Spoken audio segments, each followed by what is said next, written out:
Vou colocar esse fio para o lado aqui para não ter acidente. Vamos fazer uma oração? Pode ser? Você me acompanha agora nesse momento? Feche seus olhos, curve a sua fronte para nós falarmos com Deus. Querido Deus, muito obrigado porque nós temos muitas razões para crer. Muito obrigado porque o Senhor mais uma vez hoje está disposto a falar a nós e bem pertinho do nosso coração, Pai. Obrigado pelos louvores, pela adoração através dos dízimos e das ofertas. E agora a gente quer que o Senhor prepare o nosso coração, que a gente desligue as distrações e que a gente consiga se conectar contigo agora, Pai, por favor. Abençoe aqueles que estão aqui na igreja, aqueles que também nos acompanham lá de casa ou em qualquer outro lugar, aqueles que estão assistindo depois. Que o Senhor conceda uma bênção especial a cada um de nós aqui, por favor, Pai. De maneira especial, me use como instrumento, Pai, por favor. Perdoe as minhas falhas, os meus pecados, os meus erros. E que o Senhor consiga, Pai, através de mim hoje, trazer a mensagem que o Senhor preparou para quem está aqui, para quem está em casa, mas de maneira especial, primeiramente, para mim. Nós oramos muito agradecidos. Em nome de Jesus, amém. E aí, o que acharam da música, gente? Legal, né? Eu gostei, pelo menos, estava ali atrás, cantandinho, assim. E ano passado, quando a gente começou a pensar na série, eu liguei para o Christian, e aí a gente estava na reunião, eu falei, ô Christian, o negócio é o seguinte, a gente vai ter uma série que começa no dia 5 de março, e seria muito legal se a gente tivesse uma música tema para a série, para a gente cantar todos os domingos. Você acha que é possível fazer uma música para a série? Ele falou, eu vou tentar. E deu certo, né? Ficou legal, eu gostei. Vou escutar mais vezes aí, voltar à gravação de hoje, porque a música é inédita, não foi gravada, não tem nenhum lugar para escutar. É só no YouTube aí da igreja, a gente vai ter que voltar lá para escutar mais vezes. Gente, nós começamos hoje uma série. Já pega a tua Bíblia aí, você está acostumado aí dos 10 dias de oração, né? Pegar a Bíblia de guerra aí, como o pastor Bonfim falou aí, o primo já lembrou. E a gente vai aqui começar alguns dias aí, alguns domingos. Você talvez aqui chegou na entrada, já pegou a sua folhinha aqui, eu já peguei a minha também. Já coloca as datas na sua agenda aí, a gente vai estar divulgando aí, mas já coloca aí para você ficar ligado e não perder nenhuma delas. Desculpa. E por que 28 domingos, né? Por que uma série de 28 episódios e por que os jovens cuidando dessa série, né? Nós conversamos ano passado, a gente teve aí a série dos 10 mandamentos. Eu acho que a maioria de vocês aqui acompanhou de alguma forma, né? Vale a pena voltar lá. Se você não assistiu, não conseguiu acompanhar, vale a pena você voltar lá e assistir um pouquinho, né? E a gente pensando assim, rapaz, muitos jovens chegam para mim, né? Ô pastor, eu estou com uma dúvida aqui sobre tal coisa, né? E eram umas coisas assim que teoricamente já era para essa pessoa saber, né? E eu fiquei meio preocupado assim. E não só jovens, uns adultos também, né? Pastor, eu estou com dúvida aqui num negócio assim, como é que eu faço e tal, mas é assim, é assado. Eu falei, eu acho que uma série das 28 crenças fundamentais da igreja ia ser muito importante para os jovens, não somente para os jovens, mas principalmente para os jovens, mas para toda a igreja. E é o que a gente vai conversar, é no que nós como igreja adventista acreditamos. Para você que talvez está nos visitando hoje, para você que talvez nos acompanha pela internet e não conhece o que nós acreditamos, também é um bom motivo, uma boa razão para você continuar acompanhando a série para saber o que nós, adventistas do sétimo dia, cremos. Então, essa série de 28 episódios é com base nas nossas 28 crenças. Eu trouxe aqui os 2 livros, né, que a gente usa como base. Claro que antes desses 2 livros a gente usa a Bíblia, mas esses 2 livros eles sintetizam, né, a nossa, essa aqui é melhor, né? E esses 2 livros aqui, então é o Nisto Cremos, esse é um pouquinho mais grosso assim, ó, você pode ver aí. E esse aqui é o livro Razões para Crer, que é onde a gente pegou a ideia para a série, né, o nome da série, e a gente então vai usar como base esses 2 livros. As pessoas que estarão pregando vão se basear nesses 2 livros. E esses livros eles são recheados de textos bíblicos, né? Então não é um livro que alguém um dia sentou sozinho e escreveu, mas é um livro que resume uma ideia, um conceito que já há muito tempo nós acreditamos como igreja adventista, e você é nosso convidado para continuar acompanhando essa série, tá? A igreja adventista ela se organizou no ano de 1863, faz tempo já, né? 1863. Só que a igreja tinha uma preocupação de não ter um credo, né? Não ter um livro além da Bíblia para suas crenças. E tanto é que demorou quase 70 anos para a igreja, de uma forma oficial, sintetizar as crenças da igreja. E a primeira vez que isso aconteceu foi no ano de 1931, numa conferência geral. Eles fizeram isso no ano de 1930, e daí no ano de 31 eles publicaram as crenças. E naquela época, a igreja adventista tinha 22 crenças fundamentais. E eu já vou explicar um pouquinho como nós chegamos em 28, tá? Vou tentar explicar. No ano de 1980, foi feita mais uma reunião e mais uma vez discutido sobre as crenças da igreja. E no ano de 1980, então, foram definidas 27 crenças fundamentais. Tá? E aí, por último, no ano de 2005, já um pouco mais recente, foi incluída não é a 28ª, se eu não me engano, era a 11ª doutrina, não está em ordem de acrescentado, de número na realidade. Mas então, no ano de 2005 foi acrescentada mais uma doutrina. Então hoje, desde 2005, a igreja adventista tem 28 crenças fundamentais. Isso é muito interessante. Como é que começou com 22, depois foi para 27 e agora está em 28? É porque nós acreditamos, como igreja adventista, que a gente pode, ao passar do tempo, sendo que a revelação é progressiva, a gente pode mudar aquilo que a gente acredita, adaptar, melhor compreender ou desmembrar algumas doutrinas. O que a gente lá atrás acreditava em algo mais compacto, agora foi dividido e, enfim, se dividiram em doutrinas, e a gente tem hoje 28 crenças. E essas 28 crenças, elas estão dentro de 6 doutrinas principais. Se você abrir aí o livro Nisto Cremos, ou esse outro livro, você vai perceber isso aí. E as doutrinas principais da igreja adventista são: primeiro, a doutrina de Deus; segundo, a doutrina do ser humano; terceira, a doutrina da salvação; quarta, a doutrina da igreja; quinta, a doutrina da vida cristã; e a última doutrina é a doutrina dos últimos eventos.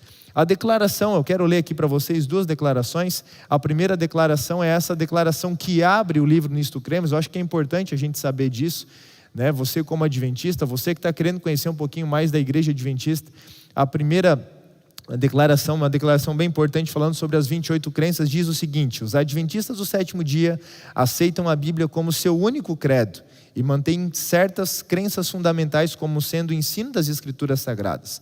Estas crenças, da maneira em que são apresentadas aqui, constituem a compreensão e a expressão do ensino das Escrituras por parte da igreja. Podem ser esperadas revisões dessas declarações em assembleia da Associação Geral, quando a igreja é levada pelo Espírito Santo a uma compreensão mais completa da verdade bíblica, ou encontra uma linguagem mais apropriada para expressar os ensinos da Santa Palavra de Deus. Então, a nossa regra de fé e prática, a nossa base para todas as nossas crenças é a Bíblia. E a gente parte da Bíblia e organiza essas ideias para a gente, assim, ter um norte do que a gente acredita. Eu tenho certeza que dentro dos jovens aqui, ou até dos adultos, alguém talvez já perguntou alguma coisa um dia para você sobre a Bíblia e você não conseguiu responder assim: abre a Bíblia aí, tal livro, tal capítulo, tal verso, e vai ter resposta. Você teve que ir lá fazer uma colinha, estudar antes e voltar para responder depois. E acontece comigo também. O problema é a gente saber qual que é a fonte. E essa é a principal ideia da série que nós vamos ter. Então, o tema de hoje, né, a primeira doutrina é as Escrituras Sagradas. A gente não podia começar por outra doutrina, e é a doutrina das Escrituras Sagradas. E o título da mensagem dessa noite, eu coloquei: o sotaque humano de Deus. Essa é a Bíblia. O sotaque humano de Deus. E o resumo, então, dessa doutrina, e a gente já continua a nossa conversa, diz o seguinte: as Escrituras Sagradas, o Antigo e o Novo Testamento, são a palavra de Deus escrita, dada por inspiração divina. Os autores inspirados falaram e escreveram ao serem movidos pelo Espírito Santo. Nesta palavra, Deus transmite à humanidade o conhecimento necessário para a salvação. As Escrituras Sagradas são a revelação infalível, suprema e repleta de autoridade de sua vontade. Constituem um padrão de caráter, a prova da experiência, o revelador definitivo de doutrinas e o registro fidedigno dos atos de Deus na história. Resumindo, queridos, essa é a nossa Bíblia. A Bíblia deve ser usada para isso. Resumindo tudo isso aqui que eu falei aqui, que eu li desse parágrafo, né? O que é o mais importante? A Bíblia tem tudo que a gente precisa saber para sermos salvos. Quer saber como você vai ser salvo ou como ser salvo? A Bíblia vai te mostrar isso. A Bíblia vai te apontar isso. Mas o que é a Bíblia? Abra a sua Bíblia então, é meio contraditório isso. Então abra a sua Bíblia que a gente vai tentar aqui de algum jeito explicar o que você tem na mão hoje. Se você não sabe, a gente vai tentar de algum jeito te mostrar o que é a Bíblia. Salmo 119, 105 é um verso bem conhecido, bem famoso, talvez você nem precisaria abrir a sua Bíblia, e lá diz o seguinte: a tua palavra é luz ou lâmpada, né, para os nossos pés e luz que ilumina o nosso caminho. Essa ideia, esse verso eu acho muito legal porque ele traz a ideia de que a Bíblia ela pode ser usada, ela deve ser usada para algo aqui bem pertinho dos meus pés, mas ela também aponta o caminho lá na frente onde talvez eu não estou conseguindo chegar com os meus pés ou com os meus olhos. Então a Bíblia é essa lâmpada que é para usar pertinho, mas ela também pode ser esse farol gigante que pode apontar lá longe. Provérbios 30, verso 5, um livrinho aí para frente da Bíblia, diz o seguinte: cada palavra de Deus é comprovadamente pura. Provérbios 30, verso 5. Ele é um escudo para quem nele se refugia. Então, outra coisa que a Bíblia é um escudo, ou seja, a Bíblia protege a gente de nós mesmos.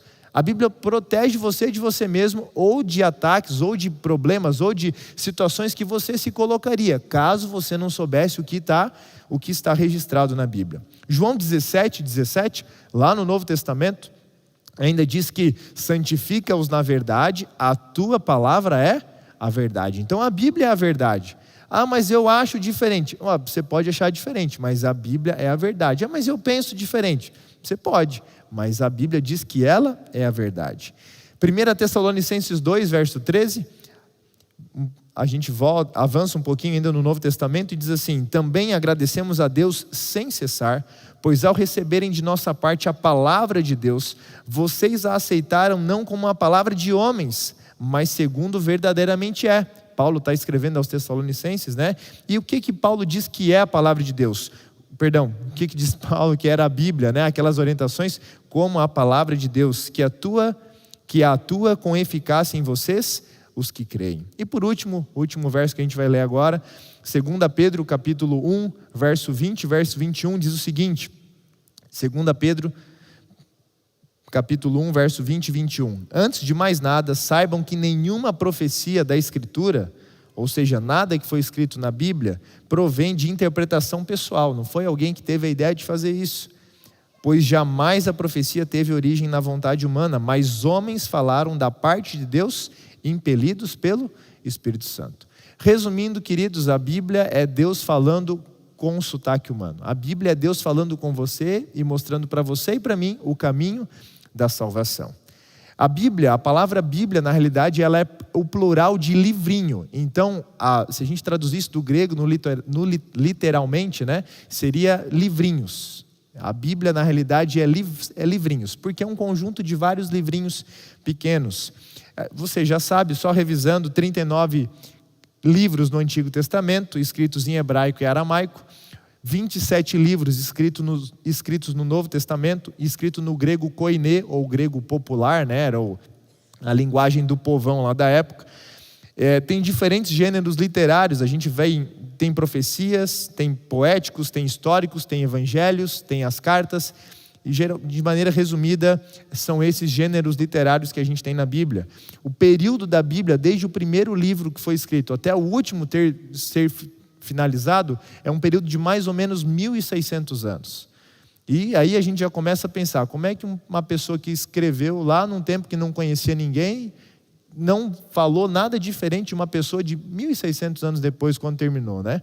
40 escritores inspirados por Deus. Teve general, primeiro-ministro, servo na corte, boiadeiro, médico, doutor da lei, pescador, contador, e aí vai, diferentes pessoas, diferentes culturas, diferentes profissões, diferentes níveis educacionais, e você percebe alguns pela linguagem do grego, a gente vê traduzido, não aparece muito isso, mas você vê que a linguagem de Pedro, por exemplo, que era um pescador, o jeito que Pedro escreve, era muito diferente do jeito que Lucas escreveu. Os verbos que ele usa, as palavras um pouco mais rebuscadas, e a gente percebe isso quando olha o grego. Quando a gente vê a tradução da Bíblia, a gente não percebe muito isso. Por isso que é muito legal, se você tem tempo e gosta, e vale a pena investir tempo nisso, é você saber um pouquinho mais dos idiomas, né, que a Bíblia foi escrita. Isso é muito legal. Hoje tem aplicativos que você nem precisa de muito conhecimento para você conseguir entender. Isso é muito bacana, vale muito a pena, tá? E a Bíblia ainda foi escrita em 3 diferentes continentes. Ela foi escrita dentro da África, Ásia e Europa, né, o que a gente conhece hoje como esses países. Então, 3 diferentes continentes. Era para ser uma bagunça, mas não é o que a gente encontra quando abre a Bíblia. E isso já é uma evidência do cuidado, da direção de Deus, da preocupação de Deus em deixar essa mensagem para a gente. A Bíblia tem 1.189 capítulos, 31.101 versículos. A Bíblia tem 783.137 palavras. A Bíblia é o livro mais vendido do mundo. Tem um site, eu entrei aí para tentar achar um número. Existe uma estimativa de que existem no mundo hoje 6 bilhões de Bíblias. 6 bilhões de Bíblias. Eu acho que se contar com os celulares aí, passa fácil dessa conta, né? Mas livro físico tem aproximadamente 6 bilhões de livros de Bíblia. Talvez aqui, se a gente juntasse aqui a igreja, quantas mil Bíblias nós temos em casa? Eu tenho umas quantas lá, né? Mais 6 bilhões de Bíblias no mundo. É o livro também mais traduzido. Hoje, não sei se você sabe, a gente tem aproximadamente 6.500 idiomas e dialetos. E a Bíblia toda ou parte da Bíblia já foi traduzida para 2.551 idiomas ou dialetos. Então tem muito idioma ainda para traduzir, mas é que esses muitos que ainda não foram traduzidos são grupos muito pequenos de pessoas, então aí que torna o desafio muito grande. Só para você ter uma ideia de comparação, apenas 5% da população mundial hoje não tem acesso à Bíblia em uma língua que essa pessoa entenda. Entendeu a matemática aí? 5% da população mundial hoje não tem a Bíblia em nenhum idioma que ele entenda. Então, por exemplo, talvez eu fale francês, mas eu moro num país onde não se fala francês, mas eu entendo francês, então tem a Bíblia em francês. Ou eu não falo, eu nasci num país lá que não tem a tradução, moro numa tribo que não tem tradução, mas eu sei falar inglês, então chega a Bíblia lá para mim. Então tem 5% da população mundial não tem nenhum tipo de Bíblia em nenhum idioma que eles consigam entender. E isso é um desafio para você e para mim, né? Orarmos e nos dedicarmos para que a Bíblia também chegue a essas pessoas, para que elas conheçam o que a gente conhece. Uma coisa interessante da Bíblia é que a Bíblia é o livro que você sempre vai poder ler na companhia do autor. Isso é muito legal, eu gosto muito dessa ideia. A Bíblia é o único livro que você sempre vai poder ler na companhia do autor. Você está lendo alguma coisa que você não entendeu, você pode dizer assim: ô Jesus, meu Deus, me ajuda aí, derrama o teu Santo Espírito aqui que eu preciso entender o que o Senhor escreveu. Então essa ideia de proximidade de Deus bem pertinho da gente é muito bacana, e é o que você e eu temos à nossa disposição. A Bíblia ainda ajuda nós, ajuda você, ajuda eu, entendermos de onde a gente veio, quem nós somos e para onde nós estamos indo. Essas crises existenciais, essas perguntas existenciais, a gente também pode conhecer, né? Pode ter através da Bíblia. Mas como é que a Bíblia chegou até você e até a mim? Como é que a Bíblia chegou bonitinha assim, né? Uma folhinha que é fininha, eu não sei se você sabe, mas esse papel da Bíblia aqui, que é fininho, é chamado de papel Bíblia, né? E ele é muito caro, ele não é barato para fazer uma Bíblia. Mas por que você não paga muito caro pela sua Bíblia? A gente vai descobrir um pouquinho sobre isso hoje. Mas antes, queria explicar como é que os livros foram escolhidos para entrar na Bíblia. Porque tinha que ter uma regra, né? Ou qualquer livro, eu também escrevi um aí, coloca aí, né? Não tinha uma banca lá para aprovar o meu livro que eu escrevi, é inspirado, não é? Então, algumas regrinhas aqui. O Antigo Testamento, quem definiu foi Esdras e Neemias. mais ou menos pelo ano 420 a.C. Então Esdras e Neemias definiram o cânon. Quando a gente fala cânon, você escutar essa palavra aí, é a ideia de régua. Então é como se eles definiram o que era e o que não era inspirado, bíblico, né? Fundamentado, e a gente já vai chegar em algumas regrinhas aqui. Já o Novo Testamento tinha algumas regrinhas, 3 regrinhas principais que eles usaram. A primeira, foi escrito por um apóstolo que a gente conheceu, né? Pertinho, a gente viu esse apóstolo, então foi escrito por um apóstolo. Essa era a primeira regra. A segunda regra, os ensinos desse livro, eles vão contrários ou a favor dos ensinos da igreja cristã que Jesus passou, os ensinamentos que Jesus passou, eles são contrários ou são a favor? Então essa era a segunda regra. E a terceira regra, esse livro foi usado somente por uma comunidade cristã, esse livro, essa carta, ou outras pessoas também se beneficiaram dele. Então essa foi a regra para a definição do cânon, né? Ou de quais livros fariam parte dos livros do Novo Testamento. Hoje a gente tem o livro em formato de códice, né? Não sei se você sabe esse nome, mas o livro de formato de códice é esse que tem uma folhinha em cima da outra. Antigamente os livros não eram assim, eles eram todos rolos, né? Primeiramente eles eram rolos de papiro, que é uma planta que eles esmagavam e ela tinha tipo uma gosminha, e aí essa gosminha ficava tipo uma espécie de cola, e eles esmagavam então com pedra, e aí escreviam nesses papiros. Depois, com o tempo, eles descobriram que tinha algo melhor, que era o couro de animais. E só a título de curiosidade, a primeira Bíblia lá na prensa, né, feita por Gutenberg, ele fez uma conta lá muito doida. E para ele fazer uma Bíblia, ele precisou da pele de 166 cabras. Tenta imaginar o tanto de cabra que teve que ter para fazer Bíblias, né? E ele fez 30 Bíblias. A primeira tiragem foi 30 Bíblias. E ele fez, para cada Bíblia precisava da pele de 166 cabrinhas, né? Para conseguir o couro, para preparar o couro, tratar o couro e depois escrever a Bíblia. Gente, é couro demais, é cabra demais. Para poder chegar à Bíblia, hoje a gente não precisa, né? Hoje é só a arvorezinha que a gente precisa, né? A gente precisa de algum material, né? Mas hoje a gente só precisa da arvorezinha. Lá naquela época, quando começou, eram as cabrinhas que faziam possível que a Bíblia chegasse para as pessoas, né? E isso era muito caro. Para você ter uma ideia, isso foi lá em 1740, se eu não estou enganado, lá, a primeira prensa lá de Gutenberg. Eu acabei não anotando aqui, deve estar para frente em algum canto aqui. Em 1784, uma menina de 10 anos, o nome dela era Mary Jones, ela filha de pais tecelões no país de Gales. O sonho dela era ter uma Bíblia. Ela aprendeu a ler e não tinha Bíblia disponível na cidade, para eles conseguirem Bíblia. Resumindo a história, ela descobre que um pastor vendia Bíblias. Naquela época era muito comum isso acontecer. Os pastores é quem comercializavam as Bíblias, faziam a Bíblia chegar para as pessoas. E ela descobre que o pastor Thomas Charles vendia Bíblias. E ele morava a 40 quilômetros da cidade dela. E ela decidiu com 10 anos de idade que ela ia ter uma Bíblia. Eu não sei qual era o teu sonho com 10 anos de idade. O meu era ter uma Ferrari F50 de controle remoto. Deixar claro aqui, porque eu tinha que saber sonhar, né? O meu sonho com 10 anos de idade era ter uma Ferrari F50 de controle remoto, 8 pilhas. Cada vez que eu comprava pilha para aquela Ferrari, ia a minha mesada de uns 3 meses. Mas eu queria brincar, tenho ela até hoje, cuido, não sei até quando vai durar. Mas foi um presente que eu quis muito. Mas essa menina com 10 anos, o maior sonho dela era ter uma Bíblia. E gente, escuta agora o que essa menina fez. Ela trabalhou por 6 anos para juntar o dinheiro para comprar uma Bíblia. E não era um trabalho assim de internet, postar um negocinho na internet, fazer uma arte. Não era trabalho pesado, rachar lenha, carregar água, limpar estábulo. Ela fez isso aí por 6 anos e ela não usou nada. Ela pegava o dinheiro todo, colocava num cofrinho, a Mary Jones, o nome dela, e guardava por 6 anos. Ela guardou todo o dinheiro que ela ganhou.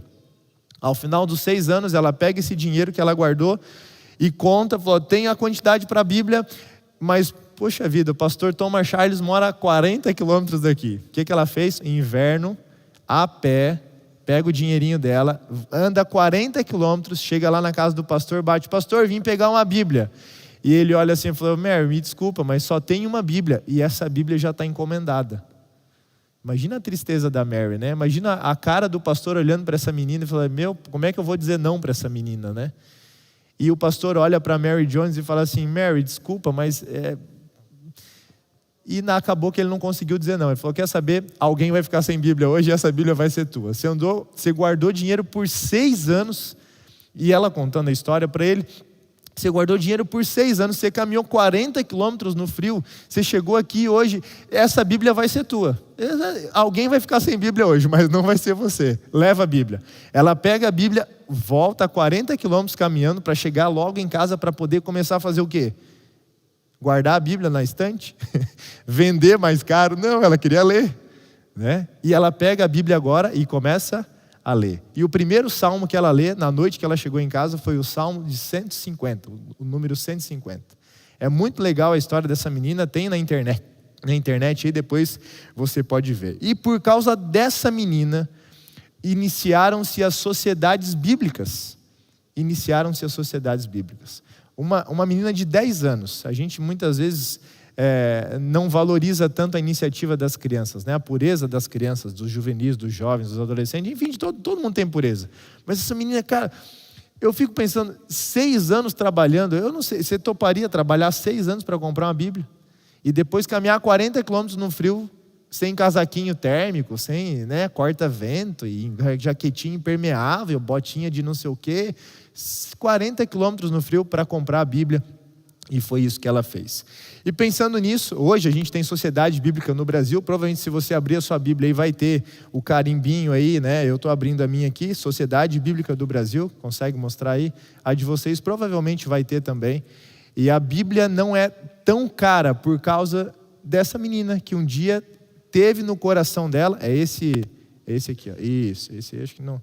Rapaz, a câmera tá boa da igreja aí, hein? Tá longe aqui, o negócio tá pegando aí, eu estou vendo aí. Sociedade Bíblica do Brasil. E essa menina levou a um movimento de que a Bíblia precisa chegar na mão de todo mundo. A Bíblia disponível e acessível para todos. E por que, queridos, é tão importante a Bíblia estar na mão de todos? Porque a Bíblia apresenta Jesus para você e para mim.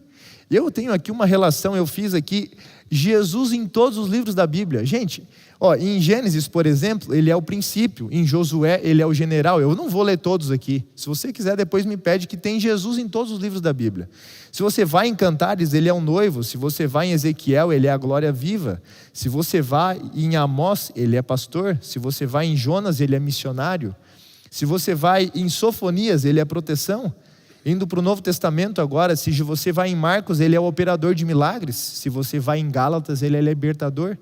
Se você vai em Filipenses, ele é o mantenedor.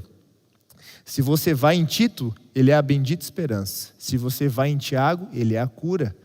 Se você chega em Judas, que não era o traidor, para deixar claro, antes que alguém aí... Judas deixou um esquema para nós aí na Bíblia. Não era esse Judas, é outro Judas. Em Judas, ele é Senhor. E em Apocalipse, ele é o Alfa e o Ômega. Jesus está em toda a Bíblia. Todos os livros da Bíblia falam sobre Jesus, apresentam esse Deus maravilhoso que se fez homem, habitou entre nós e deu a vida por você e por mim. É por isso que a Bíblia é tão importante, é por isso que a Bíblia precisa estar na mão de todos mesmo, inclusive desses 5% da população que ainda não tem Bíblia, que ainda não chegou a Bíblia para eles. Romanos capítulo 15, abre aí comigo, vamos lá, Romanos capítulo 15, o verso 4.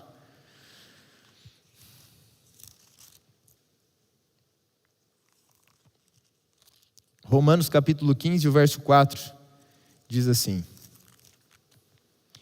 pois tudo o que foi escrito no passado foi escrito para nos ensinar, de forma que, por meio da perseverança e do bom ânimo procedentes das Escrituras, mantenhamos a nossa esperança. Um mundo tão desafiador como o que a gente está vivendo, e tanta esperança que a gente precisa, a Bíblia pode nos ajudar para isso. Com isso, 2 Timóteo capítulo 3, verso 16 e 17, é um verso bastante conhecido também da Bíblia, e lá diz o seguinte: Toda a escritura é inspirada, e quando a palavra aqui inspirada, a palavra em grego é theopneustos, né? Tipo que o fôlego veio direto de Deus. Então a Bíblia veio de Deus para você. E lá Paulo escrevendo para Timóteo fala, toda a escritura veio direto de Deus. E é útil para o ensino, para a repreensão, para a correção, para a instrução na justiça, para que o homem de Deus seja apto e plenamente preparado para toda boa obra. Você quer fazer tudo bem na sua vida, tudo certo, tudo do jeito correto, a receita está na Bíblia. Você tem que começar pela Bíblia, não dá para começar de um jeito diferente. Muita gente hoje ainda diz que o Antigo Testamento já não vale mais. A gente pode esquecer o Antigo Testamento, agora é só o Novo, a nova aliança, esquece o velho, né? Então, a gente não pode esquecer dos velhos, em nenhum momento a gente pode esquecer dos mais velhos, né? Inclusive do Velho Testamento. E aí, por quê? Eu não sei se você sabe, mas 350 versos do Novo Testamento são citações diretas do Antigo Testamento. Ou seja, se nós vamos tirar o Antigo Testamento da Bíblia, a gente também tem que tirar 350 versos do Novo Testamento. Porque são referências diretas ao Antigo Testamento. Então, o pessoal às vezes fala umas coisas assim, sem pesquisar muito, sem saber direito, e às vezes fala pela ignorância. Mas a gente não pode descartar nenhuma parte da Bíblia. Ainda falando sobre isso, no ano de 1947, foi encontrado lá, foram encontrados os manuscritos do Mar Morto. Né? Um menininho cuidando das ovelhas, uma ovelha entrou numa caverna, ele meio preguiçoso, assim, com medo, acho que era mais medo do que preguiça, eu não vou entrar nessa caverna aí, pegou uma pedra, jogou a pedra lá dentro, a hora que ele joga, ele escuta quebrar alguma coisa. E ele fica curioso, a curiosidade foi mais forte que o medo. Ele joga uma outra pedra, ele escuta quebrar uma outra coisa. Ele falou, mas o que tem aí dentro? Achando que era um tesouro material, ele pega, chama os amigos e entra nessa caverna. E eles acham vários vasos selados, né? Que antigamente lá quando aconteceu uma perseguição lá naquela cidade, o pessoal selou e guardou lá. E eles acharam vários manuscritos com textos bíblicos, que muita gente já não acreditava mais. E esses manuscritos, no ano de 1947, ajudaram a comprovar a veracidade da Bíblia, que o que a Bíblia estava falando era de fato verdade, e que não tinha erro no que aparecia na Bíblia. Então isso foi muito importante. Ainda a gente hoje escuta alguns assim, falando de que a Bíblia e a ciência não se conversam, né? E tem algumas coisas que a Bíblia já fala faz tempo, e que a ciência foi descobrindo depois. Eu separei algumas aqui, por exemplo. Antes dos textos, né, 40 personagens bíblicos são comprovados, o nome, a cidade, o local, a época, com nomes bíblicos. Então tem personagens bíblicos que são encontrados através da arqueologia, a vida deles, a história da vida deles é comprovada, com mais de 40 personagens bíblicos. E isso é muito legal. Quando você for em algum museu aí da Europa e tal, dá uma olhadinha lá que você vai achar, com certeza, você vai achar alguns aí. Eu não gosto muito de ler as plaquinhas de museu, esse cargo lá em casa fica para Samanta, assim, né? E eu olho, tudo é pedra, né? Pedra, vamos embora então. Aí a Samanta, mas amor, quanta plaquinha aqui para ler, né? Para aprender e tal. Coisa da Bíblia. Eu falei, se achar uma coisa da Bíblia, me chama. Que daí eu vou lá e leio. Mas eu não tenho paciência para ficar lendo plaquinha de museu, não. Mas se você tiver, vale a pena. Invista um tempinho aí para passar no museuzinho aí, aprender. Eu sei que a Tati gosta também. O Guto está mais no meu time, né, Tati? Assim, de pedra, tudo é pedra, vamos embora, tudo pedra. E daí a gente vê depois o que a Samanta tirou as fotos da plaquinha, eu leio em casa daí. Mas vamos lá, 4 textos aqui. Gênesis capítulo 15, verso 5, já falava que as estrelas eram incontáveis. E tinha gente que achava que era possível contar as estrelas. E cada vez mais eles descobrem mais estrelas e vê que não dá para contar. O que Deus falou para Abraão lá já é verdade faz tempo. Jó capítulo 26, verso 7, fala que a terra está suspensa no vácuo, né? E a Bíblia já trazia isso, e depois de muito tempo, a terra está suspensa no vácuo. A gente já sabia, legal, muito bom. Continua pesquisando mais coisas aí para a gente já saber que já estava lá. Ainda Jó 28, verso 25, fala da pressão atmosférica, né? E Jó já falando disso aí, e a gente hoje sabe que existe isso aí. E por último, tem outras, eu separei poucos aqui. Levíticos capítulo 13, verso 46, fala sobre as leis de sanitarismo, né? E a gente vê aí o nosso governo, o passado, enfim, não interessa o governo, mas se esforçando para que o saneamento básico, né? Para que a questão de esgoto, para que não fique a céu aberto, e isso aí já está lá na Bíblia faz tempo, não é para deixar as coisas a céu aberto, tem que esconder esses negócios aí. Então, estava na Bíblia já, né? Vamos lá, indo para o final. Por que a gente tem que confiar na Bíblia então? Primeiro, vários achados. Por que a gente pode confiar na Bíblia? Vários achados arqueológicos comprovam a veracidade da Bíblia e de histórias e de personagens bíblicos. A unidade da Bíblia, 1.600 anos, 40 autores, não se contradizem. Gente, isso é uma unidade que só pode ser de Deus. Era muito mais difícil você criar uma história toda, inventar uma historinha toda, do que de fato é mais fácil acreditar que Deus é quem inspirou, quem entregou tudo isso e entregou esse presente para você e para mim. As profecias ainda que a Bíblia falam e já se cumpriram, e outras que a Bíblia falam que ainda vão se cumprir, também dão mais um argumento forte para você e para mim, para nós acreditarmos na Bíblia. E por último, outro porquê que a gente pode ainda confiar na Bíblia é o poder transformador que a Bíblia tem.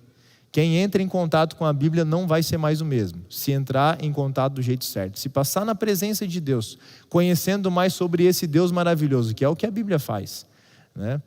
Não tem como a pessoa, não tem como você e eu, nós continuarmos da mesma forma. Mas pastor, como estudar a Bíblia de maneira prática? E eu separei aqui algumas dicas. Primeiro, separe um lugar. Isso é muito importante. Não é fácil, separe um lugar. Teve uma época, a gente ainda tem um sofazinho, que a gente comprou um sofá para fazer o culto, né? Às vezes a gente não consegue fazer lá, mas a gente tem o sofá do culto, a cadeira do culto, a sala do culto, o quarto do culto. Eu não sei, mas dá um jeito. A cama do culto fica meio difícil, assim, né? De conciliar, assim. O pastor Marcos falou um pouquinho disso aí na semana passada, aí, né? Então, que tenha um lugar, tenha um horário. E aí agora a parte mais prática. Primeira coisa que você vai fazer quando você abrir a Bíblia, observe. E eu separei aqui 4 aspectos dentro do observe. Leia o contexto. Então, lê um pouquinho antes, lê um pouquinho depois. Faça perguntas. O que, quem, onde, quando, por quê, como. Faça perguntas, isso vai te ajudar a entender o texto. Tem alguma palavra ou frase especial que repete, que o autor faz um jogo de palavras? Fique atento a isso. E por último, o que chama a tua atenção nesse texto? Quando você está lendo, o que te atrai os olhos, né? Segundo aspecto, mais prático, é para você interpretar. E aí vem, o que o escritor quis dizer? Tenta entender isso. Para quem o autor estava explicando, para quem o autor estava escrevendo, quem era o público disso. O que a passagem diz sobre Deus? O que essa passagem te diz sobre Deus? Outra pergunta importante, o que a passagem diz sobre mim? Quem sou eu nessa história? A gente tenta geralmente se colocar no lado do bonzinho, né? Mas a gente às vezes está mais do lado do malzinho, do vilão, né? O que essa passagem me ensina?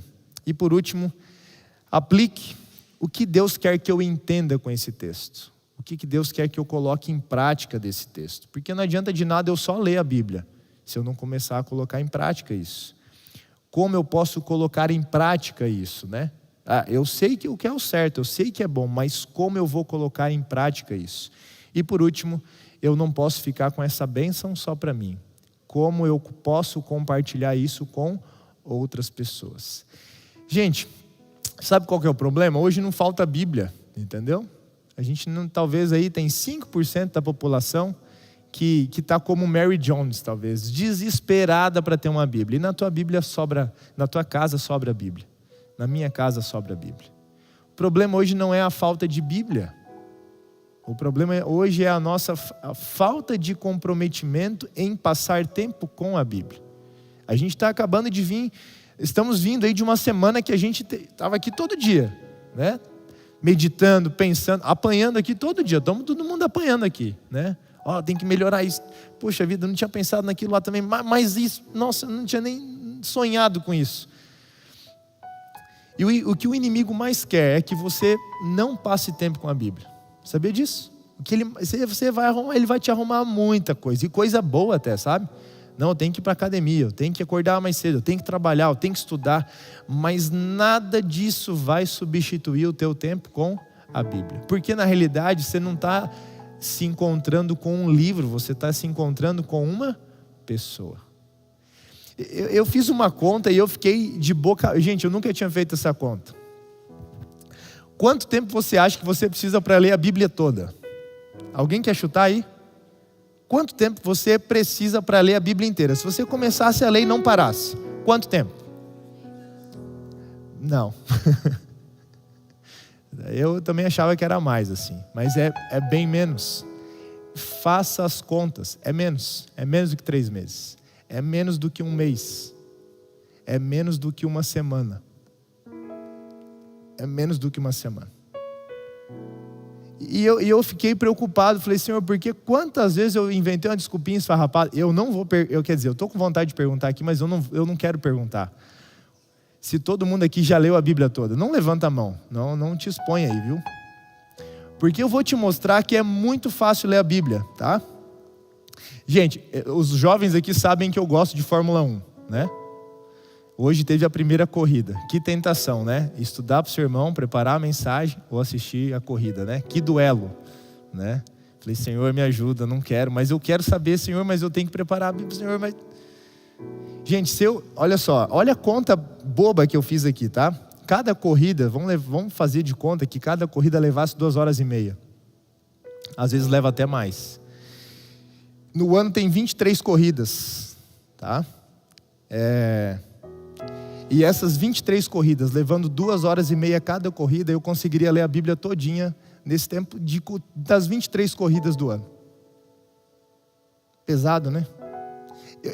Talvez você não goste de Fórmula 1, eu peguei um exemplo de futebol aqui para você, tá bom? Se você assistir as 38 rodadas do Campeonato Brasileiro, apenas os 90 minutos de jogo, tá? Sem contar a prorrogação, porque vai mais, a gente sabe que vai mais, a pipoca, você sentar no sofá, chamar os amigos, não sei o que, aquele negócio todo. Você lê a Bíblia inteira também, entendeu? As 38 rodadas do Campeonato Brasileiro, você consegue ler a Bíblia todinha. Se você não assistir as 38 rodadas e pegar a Bíblia nesse momento, você consegue ler a Bíblia inteira no ano. Em 38 sentadas, tá? Se é Fórmula 1 é 23, se é Campeonato Brasileiro é 38, tá? Tem outras contas aqui. Se você assistiu Game of Thrones, todas as temporadas, você podia ter lido a Bíblia inteira 3 vezes. Pesado, né? Se você assistiu Friends inteirinho, você podia ter lido a Bíblia 2 vezes. Se você assistiu The Crown todinha, você podia ter lido a Bíblia 4 vezes. Se você assistiu Grey's Anatomy, você podia ter lido a Bíblia quase 10 vezes. Todinha, de capa a capa. Gente, eu fiquei bobo quando eu comecei a pensar nessas coisas. Eu falei, meu Deus do céu, olha como o inimigo é desgraçado mesmo, entendeu? Porque para eu pegar a Bíblia e gastar ali meia hora, 40 minutos, 1 hora lendo a Bíblia, gente, dá um trabalho. Gente, eu estou sendo sincero aqui, não é natural para mim. Eu falei, meu Deus, já estou cansado aqui, já estou lendo 1 hora já, meu Deus, já não tem mais posição na cadeira, entendeu? O sofá pode ser o melhor sofá que tem do culto, mas já dá 1 hora, já começa, meu Deus, já está doendo, chega, entendeu? Mas eu boto a bunda na cadeira, que não é nem uma cadeira muito boa lá, para assistir Fórmula 1, eu fico lá assistindo o tempo inteiro. Eu boto para assistir o seriado tal aí, e a gente fica o tempo inteiro. O que está acontecendo com a gente? Não falta mais Bíblia para a gente, gente. Falta a gente tomar vergonha na cara. Para quem ficou curioso aí, você lê a Bíblia inteira em 54 horas, 55 horas. Depende da tua velocidade de leitura. E, gente, isso é muito pouco. Isso é muito pouco. E o que a gente precisa é a gente se comprometer e dizer assim, olha, eu vou separar isso aqui, eu vou fazer essa minha conta aqui. Eu fiz uma média, eu não estou inventando coisa aqui. Eu peguei e li 1 página da Bíblia. Infelizmente eu não consegui ler a Bíblia nas últimas 55 horas, tá? Mas eu fiz uma conta e fiz uma média. E se eu li 1 página da Bíblia em 3 minutos... E a Bíblia tem tantas páginas, eu fiz a conta, é simples, é matemática. Faz a conta quando você chegar em casa, se você está duvidando. E a gente gasta tempo com tanta porcaria, a gente gasta tempo com tanta coisa que não vai levar a gente a lugar nenhum.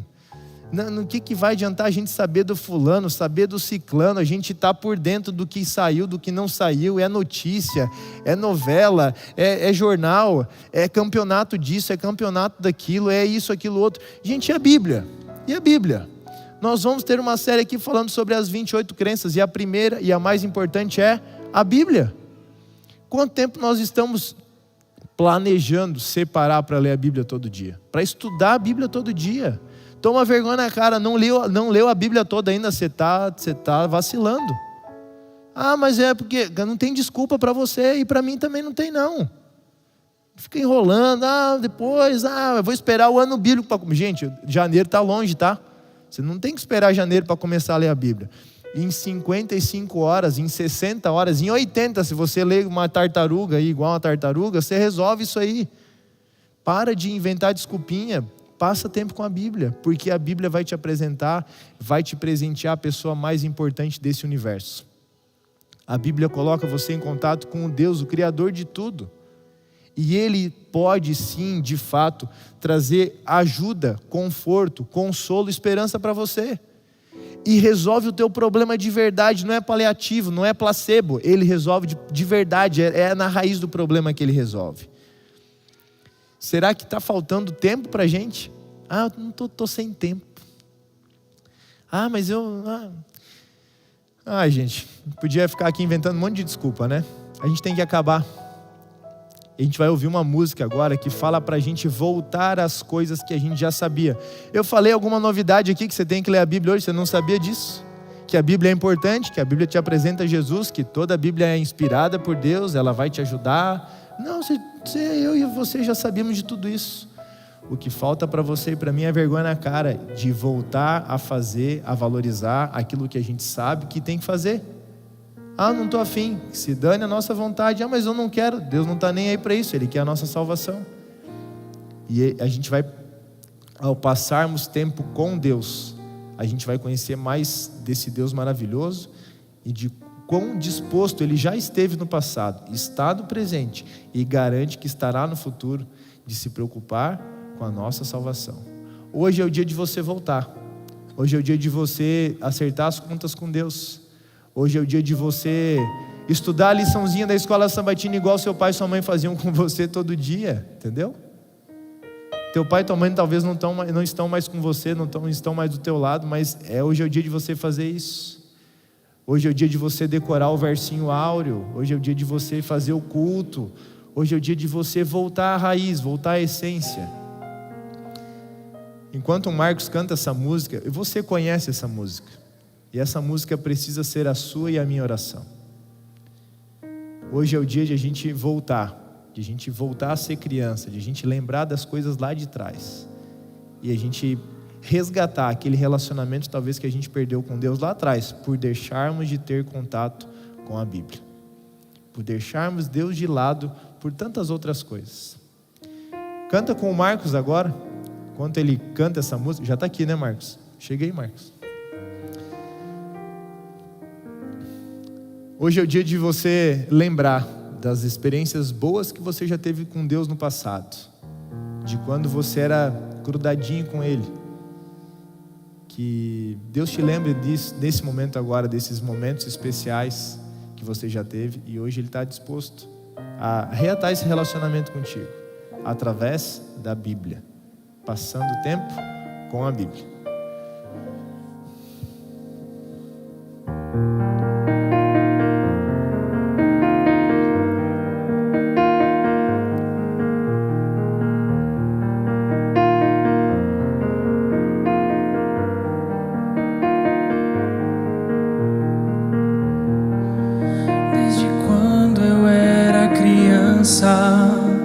Ouvi falar de um Deus que abriu o mar vermelho, lutava pelos seus contra feras e gigantes, reinos e nações, e eu me encantava cantando suas canções. Mas o tempo foi passando e eu não quis ouvir preferi seguir meus rumos, tentei de Deus fugir, mas no final do meu caminho não conseguia mais andar e senti a sua presença convidando-me a voltar. Senhor, quero me entregar nos teus caminhos, quero andar e segurar a tua mão e receber o teu perdão. E quero ser a voz que ouvi em minha infância, e não importa a distância, Ele vai te alcançar.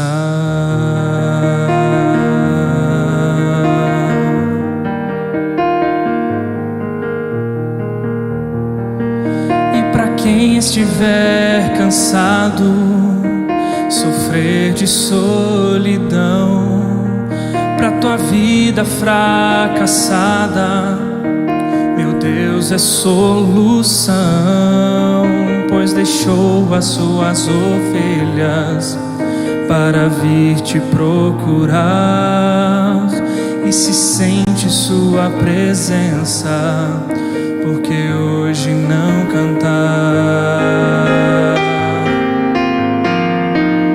Senhor, quero me entregar nos teus caminhos, quero andar e segurar a tua mão e receber o teu perdão. E quero ser a voz que ouvi em minha infância,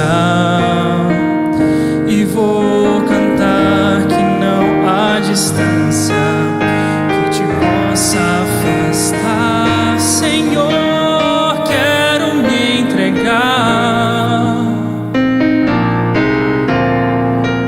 nos teus caminhos, quero andar e segurar a tua mão e receber o teu perdão.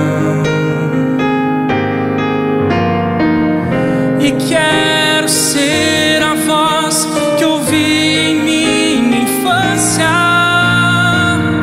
que não importa a distância, Ele vai te alcançar.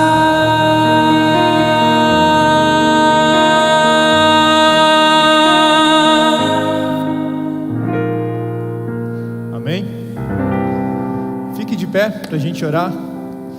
E eu quero fazer um desafio para ti, que é um desafio para mim também.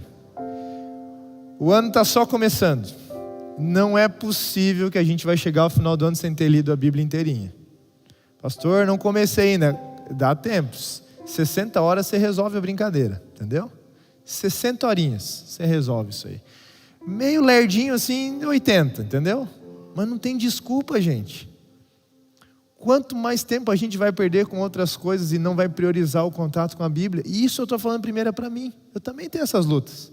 Eu também tenho que deixar de assistir umas coisas, priorizar outras. Também é a minha luta, é a luta de todos nós. Mas a gente não pode chegar no final do ano e dizer assim: rapaz, lá em março, primeiro episódio da série, o pastor falou. E eu não li a Bíblia inteira esse ano. A gente não tem desculpa para isso. A gente não vai, a gente pode tentar inventar um monte de coisa, mas não vai colar. Nem com super bônus aí cola, entendeu? Não adianta. Não tem desculpa. A gente tem tempo, a gente tem Bíblia e tem mais de uma. Que é isso. Eu vou ler a Bíblia em inglês, vou ler a Bíblia em francês, em alemão, italiano. Você pode ler o que você quiser, mas não deixe de ler a Bíblia, por favor. Eu queria chegar no final do ano e junto com vocês e olhar para trás e dizer assim: pastor, missão dada, missão cumprida, a Bíblia está lida. E eu li 2 vezes, eu li 3 vezes, porque eu vi que não é difícil. O inimigo coloca isso na nossa cabeça, que ler a Bíblia é um negócio impossível. Alguns falaram aqui 3 meses, 1 ano. Gente, não precisa tudo isso. Eu também achava que era mais. Quando eu fui fazer a conta e descobri que era só 60 horas, vamos arredondar, 60 horas. É muito fácil. Dá para fazer. Dá para fazer muito. Que Deus te abençoe. Passe tempo com a Bíblia. Passe tempo com a Bíblia, porque passando tempo com a Bíblia, você conhecerá o Deus da Bíblia. Vamos orar? Querido Deus, eu estou falando talvez para 2 grupos de pessoas aqui. Aqueles que nunca viveram, que tá uma vida fracassada aí, longe do Senhor, só coisa ruim, problema, dificuldade. Tem gente que está acompanhando a gente aqui que não consegue, sei lá, Pai, está dando tudo errado na vida. E o Senhor, através da Bíblia, apresenta uma solução. Senhor, muito obrigado por isso. Mas também tem outro grupo que cresceu na igreja, fazendo tudo lindo, maravilhoso, entendeu? Mas aí começa a levar as coisas de um jeito que não é do Senhor, que na realidade o Senhor nunca disse que era assim. A gente tem muitas razões para crer, ainda mais quem cresceu na igreja, e a gente vai falar sobre isso aí durante essa série. Senhor, por favor, perdoa a cada um de nós, Pai. Me perdoa, eu estou pedindo aqui perdão, eu aqui, estou falando por mim. Me perdoa, Pai. Me ajuda a estar mais pertinho de Ti, a passar mais tempo de qualidade na Tua presença, a ler mais a Bíblia, a passar mais tempo com a Bíblia. Perdoa a nossa negligência muitas vezes, a gente fez errado. E a gente quer fazer do jeito certo, Pai. Nos incomode através do Teu Santo Espírito. Mas não deixa a gente ir acomodado mesmo. Joga na cara as coisas que a gente escutou aqui hoje. Lembra lá e bota pra gente assim, ó, Senhor, a gente quer muito, mas a gente é pecador, a gente é fraco. Quando a gente vê tá fazendo errado, já esqueceu do que combinou, já tá... Enfim, o Senhor conhece a gente. A gente quer passar mais tempo com a Bíblia pra gente conhecer melhor. E isso não é um pedido ruim. E a gente sabe que aquilo que a gente pede, a gente tem que é de acordo com a Tua vontade, a gente tem certeza que o Senhor nos atende. Trabalhe no coração de cada jovem aqui, de cada irmão aqui, de cada pessoa que nos assiste de casa, quem está assistindo depois. Nos incomode, Pai, por favor. Não deixe a gente tranquilo, a gente quer passar mais tempo com a Bíblia. Faça o que for preciso para que isso aconteça. Porque a nossa caminhada só vai dar certo se nós passarmos tempo com a Bíblia, te conhecendo. Dá uma boa semana para a gente, por favor. Continue conosco, perdoe os nossos pecados, mostre o caminho que a gente tem que seguir, dá as ideias, as estratégias, dá a vontade. A gente quer sentir o Senhor muito pertinho da gente, por favor. Nós oramos em nome de Jesus, muito agradecidos por esse encontro, por esse puxão de orelha, esse chute na canela, esse afago para alguns talvez, mas a gente te agradece. E a gente fica muito feliz por esse encontro, pelo início dessa série. Continue com a gente, por favor. Nós oramos agradecidos. Amém.